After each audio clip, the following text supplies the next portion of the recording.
Praise the Lord, hallelujah. Zion சிலுவை தியானத்திற்கு அன்போடு கூட இயேசு கிறிஸ்துவின் நாமத்தில் உங்களை வரவேற்கிறேன்.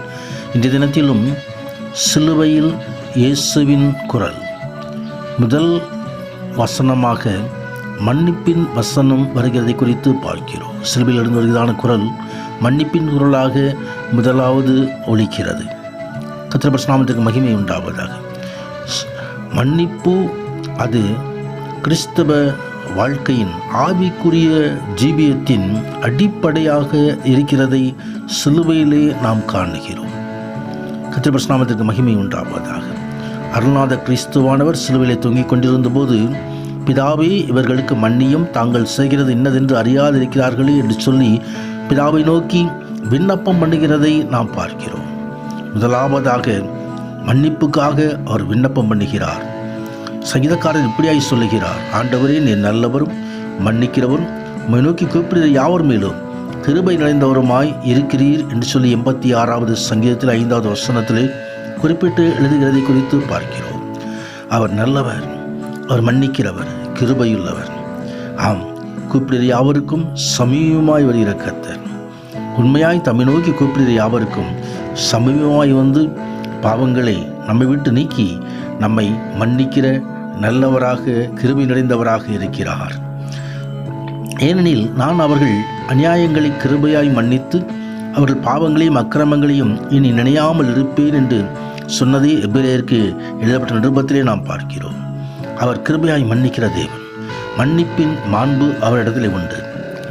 நானே உன் மீறுதல்களை என் நிமித்தமாக குலைத்து போடுகிறேன், உன் பாவங்களை இனிமேல் நினையாமலும் இருப்பேன் என்று ஏசாயா தீர்க்கதரிசி புஸ்தகத்திலே எழுதப்பட்டிருக்கிறதை நாம் பார்க்கிறோம். நமது அக்கிரமங்கள், மீறுதல்கள் எல்லாவற்றையும் சிலுவையிலே சுமந்து கொண்டவர் நமக்காக மன்னிப்பை சிலுவையிலே அவர் நமக்காக கட்டளையிடுகிற கர்த்தராய் இருக்கிறார். நம்முடைய பாவங்களை நாம் அறிக்கையிட்டால் பாவங்களை நமக்கு மன்னித்து எல்லா அநியாயத்தையும் நீக்கி நம்மை சுத்திகரிப்பதற்கு அவர் உண்மையும் நீதியும் உள்ளவராயிருக்கிறார். ஆம், பாவங்களை மறைக்கிறவன் வாழ்வடைய மாட்டான். அறிக்கை செய்து விட்டுவிடனோ இரக்கம் பெறுவான் என்று வேதவசனம் சொல்லுகிறது. நம் பாவங்களை அறிக்கையிட வேண்டும் என்று சொல்லி வேதம் நமக்கு கற்றுத்தருகிறது.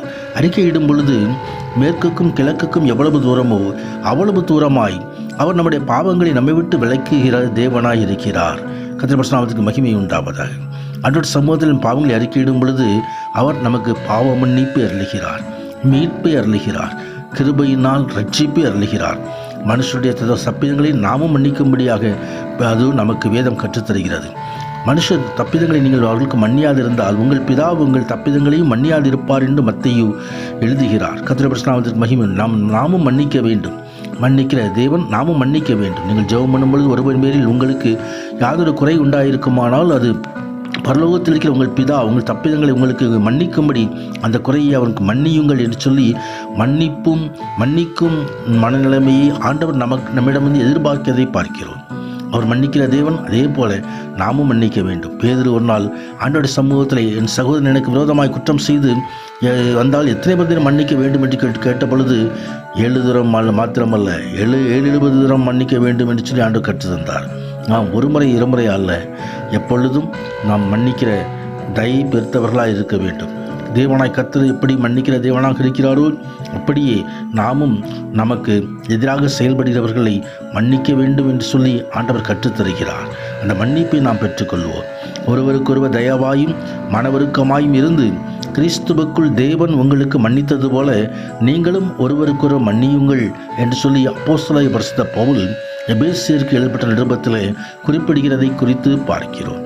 ஆம், அவர் தயவாய் மனதுருக்கமாய் உள்ள தேவன். அவரைப் போலவே நாமும் மன்னிக்கிறவர்களாயிருக்க வேண்டும். ஆம், ஒருவரையொருவர் தாங்கி ஒருவரில் ஒரு குறைபாடு உண்டானால் கிறிஸ்து உங்களுக்கு மன்னித்தது போல நீங்களும் ஒருவருக்கொருவர் மன்னியுங்கள் என்று கொலோசையருக்கு அப்போஸ்தலர் பவுல் எழுதுகிறதை நாம் பார்க்கிறோம். ஆம், நாம் மற்றவர்களுக்கு குறைகளை மன்னிக்க வேண்டும். ஒருவனும் தேவனுடைய கிருபை இழந்து போகாதபடிக்கு கசப்பான வேர் முளைத்தெழும்பி கலக்கம் உண்டாகிறதுனால் இதோ ஏசா தனது சகோதரனை யாக்கோபை கொலை செய்து எழுந்தது போல நாமும் அந்த மன்னிக்காத தன்மையை விட்டு விலக வேண்டும். மன்னிக்கிற தன்மையை பெற்றுக்கொள்ள வேண்டும். தாமே ஆசீர்வதிப்பாராக. ஆமீன், ஆமீன்.